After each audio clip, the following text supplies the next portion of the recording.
I think that men try to separate themselves from the common history. Women right to try to join it. Sara, Karla, Simone, thank you both so much for joining me. We're so looking forward to learning more about this incredible story. Sara, I want to start with you. This story, of course, has so many layers. It's a period piece. It has murder. It's just such a great, complex piece here.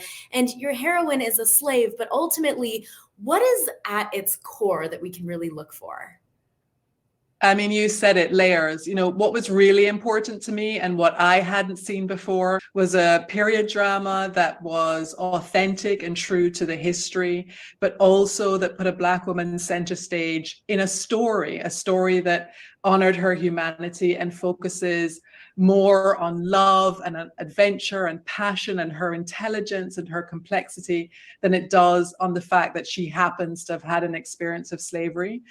I was quite frankly fed up of looking to history or literature for stories about women like me in this time period and finding only stories that reduced Black characters to stereotypes of suffering. And so it was really important to us to put a Black woman, a Jamaican woman in this story, center stage in a period romance. I like to say we put a Jamaican woman in Jane Austen territory.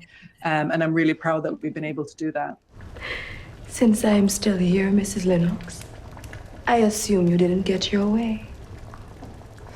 You have a lot to be proud of to be able to take that role and really make it something new and special that people, like you said, have not seen, which is so great. Would you say that you were pleased with the way your novel translated onto the screen and how involved in the production would you say you were? All right, so I probably have to say I was pleased with the way it translated to screen since I wrote the adaptation myself. Yes. You know, it's always difficult to watch something as a consumer when you've produced it. So, you know, I will watch it and think, oh, we could have tweaked that and we could have done with an extra hour here. But I have been so blown away by the care and effort and intelligence that the cast has brought to translating the parts to screen, in particular the phenomenal Karla-Simone, who I think was born to play Frannie. I mean, that's the magic, I think, of this adaptation. So my kind of words on a page are secondary to her truly breathtaking performance. Like, she inhabits this role. Wow, Karla-Simone, I mean, tell me how it feels to hear that from Sara. It never gets old, you know. Sara's really lovely. It means a lot, you know, because it could have been the other way, you know. The writer could have hated you, and then you're like, oh damn, this is going to be a rough 3 months. On the road together. Yeah, I'm very grateful that Sara's happy with my version of Frannie. I like to think that Frannie was waiting for me, and I was waiting for her. I've been waiting for a role like this my whole career, and I'm just really grateful to be playing a Jamaican woman in a period drama.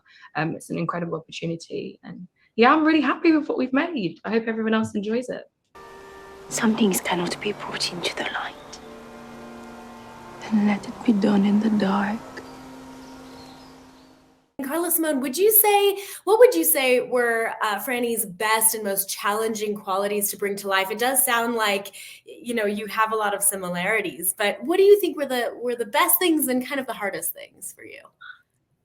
I love everything about her. I'm biased, but what I really loved was her moments of rage, the moments where she just really, in times where you would expect her to kind of hold back, she doesn't. And I really enjoyed kind of pushing those boundaries with her, and especially with people that think that they're above her. That was really enjoyable to me.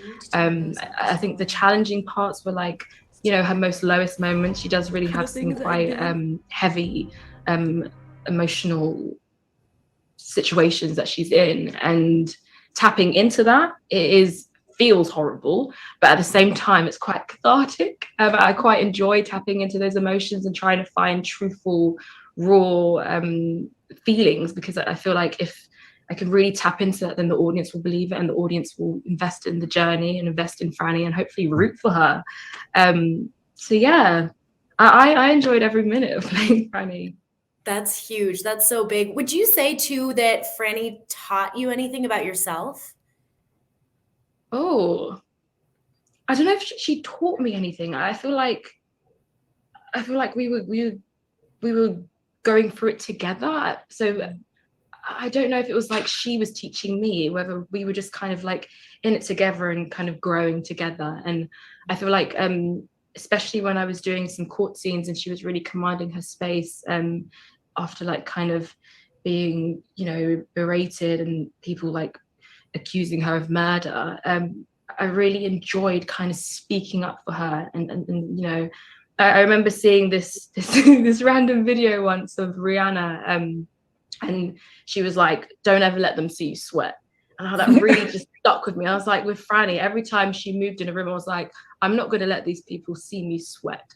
I'm always going to hold my head high, and you're never gonna win. I'm gonna win. And yeah, that's just how that's how I kind of moved as the character. And I really, yeah, it was really rewarding for me. It just felt really empowering.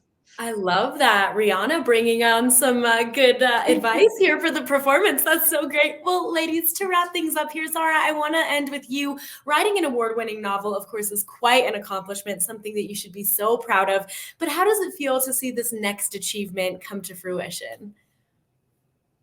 Absolutely surreal. I mean, there are moments where I still can't believe it's happening. You know, it was like winning the lottery, having a novel published, and this is like one step further in the impossible. But I'm just very, very proud of what we've done. And in particular, I'm really delighted that there will be at least one young girl, like the young girl I was many, many years ago, somewhere in the world, who will see this and recognize that it opens a door for her vision, you know, for something that she's going to write in the future. You know, it is so important that we can have a kind of tangible representation of our value in storytelling. And I'm just delighted that together with the cast and crew that I've been able to play a small part in doing something to bring that to fruition in this series. Yes. Well, ladies, I think you both are breaking barriers and breaking boundaries. And I think it's just so wonderful to see these stereotypes broken too in this brand new story, something that we really haven't seen before. So thank you both so much for taking the time to chat. And we're looking forward to see this series and seeing how everything plays out for you both. Thank you so much. Thank you.